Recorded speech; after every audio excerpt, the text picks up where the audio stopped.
आज सुबह सुबह नींद खुली तो पता चला कि पेट्रोल और डीजल के दाम बढ़ चुके हैं। पेट्रोल और डीजल में 3 रुपए का इजाफा हुआ है। अब पेट्रोल 97 रुपए का हो गया है, जबकि डीजल जो है 90 रुपए का हो गया है।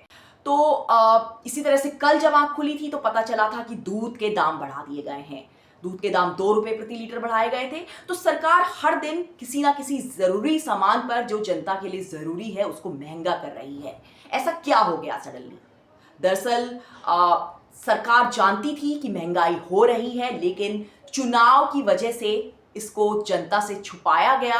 सरकार को पता था कि चीजें कंट्रोल से बाहर हो रही हैं, लेकिन चुनाव के मद्देनजर जो 5 राज्यों में चुनाव हुए, पश्चिम बंगाल, पांडिचेरी, असम और जो दूसरे राज्यों में जो चुनाव हुए 5 राज्यों में, उसके तहत जनता को खुश करने के लिए इसको रोका गया, इसको आगे बढ़ाया गया। सरकार के मंत्रियों ने कहा कि सब कुछ ठीक है। खुद पेट्रोलियम मिनिस्टर हरदीप पुरी ने कहा कि चीजें एकदम सही हैं, कंट्रोल में हैं, तेल हमारे पास काफी कुछ है, तो सरकार को जनता को कोई परेशानी नहीं होगी। लेकिन अब हर रोज महंगाई का बम जनता के ऊपर फोड़ा जा रहा है। जनता के सामने चीजें लाके रख दी जा रही हैं और उन्हें बोल दिया जा रहा है कि ये महंगी हो जाएंगी।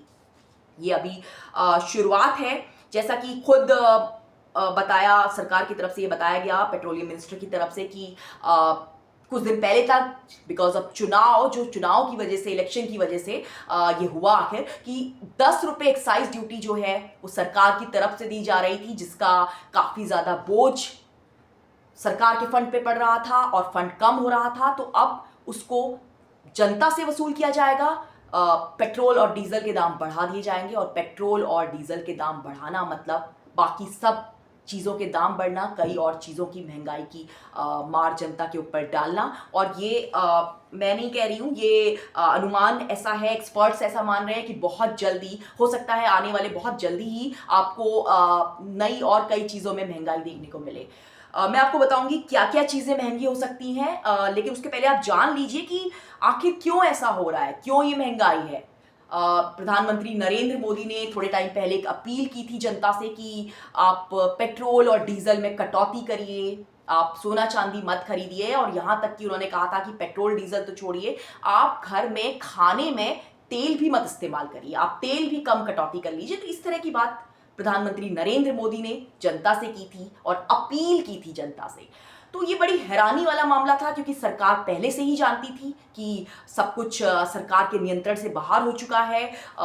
जो इकॉनमी है वो पूरी तरह से अच्छी शेप में नहीं है और इसका असर जनता पे पड़ेगा। तो उसको वैश्विक संकट का नाम देकर एक अपील कर दी गई और एक माहौल तैयार कर दिया गया, जिससे जनता एकदम से हैरान ना हो, ये ना सोचे कि आखिर एकदम से महंगाई क्यों बढ़ रही है। तो ये सरकार की तरफ से एक चेतावनी थी पहले से ही, ताकि जनता को एकदम से महंगाई का झटका ना लगे, वो आहत ना हो। क्योंकि इलेक्शन था तो सरकार नहीं चाहती थी उस टाइम पे जनता नाखुश हो और बीजेपी ये सोचे कि बीजेपी की सरकार में महंगाई बढ़ गई है और चीज़ों का असर वोट पे पड़े। तो इसलिए 5 राज्यों के चुनाव के दौरान इस महंगाई को रोका गया था। जैसा कि पेट्रोल और डीजल में भी जो ऑयल में 10% एक्साइज ड्यूटी गवर्नमेंट ने अपनी तरफ से दी थी, जिसे अब सरकार रेट बढ़ाकर जनता से ही लेगी।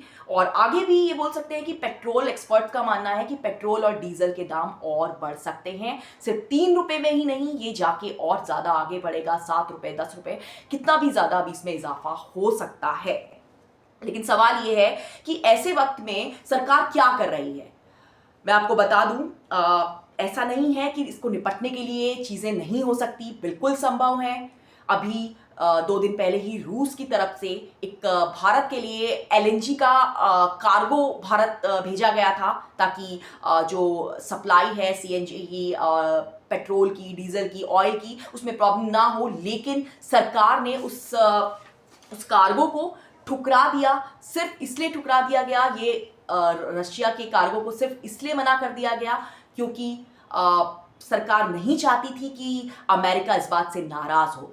अमेरिका ने जो प्रतिबंध लगाए हुए हैं रशिया से खरीद में, जो इंपोर्ट में, उसका उल्लंघन ना हो, यानी ट्रंप जो हैं वो नाखुश ना हो, अमेरिका नाखुश ना हो। तो इस लिहाज से सिर्फ इस वजह से उस कार्गो को लौटा दिया गया।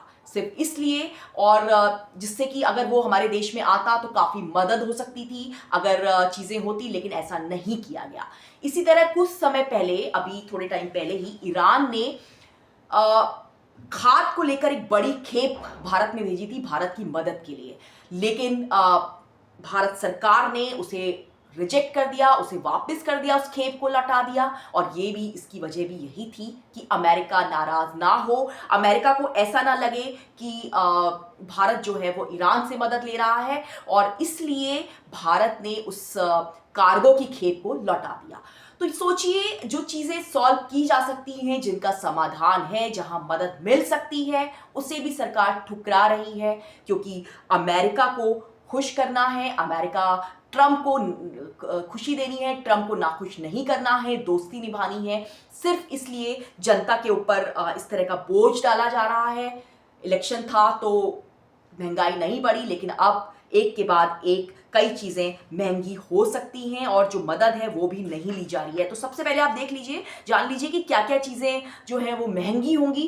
जो आने वाले टाइम पे जो महंगाई का मार जिस चीज़ पे पड़ सकती है वो है सब्जियां, जिसपे सबसे जल्दी आपको असर देखने को मिलेगा। सब्जियां अगले 1-2 दिन में ही आपको दिखेगा कि महंगी हो गई हैं। आप सब्जियां खरीदने जाएंगे तो आपको सब्जियां महंगी मिलेंगी, क्योंकि ट्रांसपोर्ट की कॉस्ट बढ़ जाती है ऑयल की कमी की वजह से, ऑयल के रेट बढ़ने की वजह से। तो सीधा उसका असर जो है वो सब्जियों पे पड़ता है। इसके अलावा जो चीज़ें और हैं वो हैं फ्लाइट की टिकट, रेस्टोरेंट का बिल बढ़ जाएगा, फ्लाइट की टिकट बढ़ जाएगी, और बच्चों के स्कूल की फीस बढ़ जाएगी। कैसे बच्चों के स्कूल की फीस बढ़ेगी आप जान लीजिए, क्योंकि ट्रांसपोर्ट बढ़ेगा तो हो सकता है कि स्कूल्स जो हैं अपनी बस की फीस में इजाफा करें, और उसकी वजह से स्कूल फीस भी बढ़ सकती है। फ्लाइट की टिकट बढ़ जाएंगी, क्योंकि ईंधन से ही फ्लाइट चलती है, तो जल्द ही जो एयरलाइंस की कंपनीज हैं वो अपना टिकट बढ़ा सकती हैं, तो उस पर सीधा असर पड़ेगा। रेस्टोरेंट अगर आप जाते हैं तो रेस्टोरेंट का बिल बढ़ जाएगा, क्योंकि एलपीजी ऑलरेडी नहीं मिल रही है। एलपीजी का क्राइसिस भारत में है, जिसे ये समझाया गया था कि नहीं है, लेकिन धीरे धीरे कई रेस्टोरेंट्स पे, कई जगह पे, छोटे कारोबारियों पे इसका असर दिखा था। अब रेस्टोरेंट का बिल भी बढ़ सकता है। सोना चांदी के रेट तो ऑलरेडी आसमान छू रहे हैं, काफी ज्यादा बढ़ने लगे हैं, और प्रधानमंत्री नरेंद्र मोदी ने अपील की थी कि सोना ना खरीदें। ये कवर अप की कोशिश थी, ताकि जनता को ये महसूस ना हो कि सोना इतना ज्यादा बढ़ चुका है। सोना एक ऐसी चीज है जो कि भारत में काफी अहम है। हर तरह की चीजों में सोने का इस्तेमाल होता है, शादी ब्याह में, हर तरफ सोना जो है वो हमारे लिए पारंपरिक तौर पर काफी अहम हो जाता है। ऐसे में सोने की कीमत बढ़ेगी तो जनता को वो खटकेगी, और प्रधानमंत्री नरेंद्र मोदी ने इसीलिए बड़ी समझदारी से ये अपील की कि आप सोना मत खरीदिए। लेकिन आप क्या क्या नहीं खरीदेंगे? प्रधानमंत्री ने बोला कि आप तेल मत खाइए, आप बाहर मत निकलिए, लेकिन ऐसा कब तक चल सकता है? सरकार को कोई ठोस कदम उठाने होंगे। सरकार को बताना होगा कि जनता के लिए वो क्या कर रहे हैं, कैसे इकोनॉमी को शेप में लाने के लिए, कैसे इस तरह की मुसीबत के वक्त को कैसे निपटने की कोशिश की जा रही है। लेकिन यहाँ तो उल्टा देखने को मिल रहा है। जो देश मदद कर रहे हैं उनकी मदद सिर्फ इसलिए ठुकरा दी जा रही है क्योंकि अमेरिका खुश नहीं है। ये बहुत एक अलग सा ही लॉजिक इस बात के पीछे नजर आ रहा है कि अमेरिका को खुश करने के लिए जनता मजबूर हो रही है महंगाई की मार झेलने के लिए।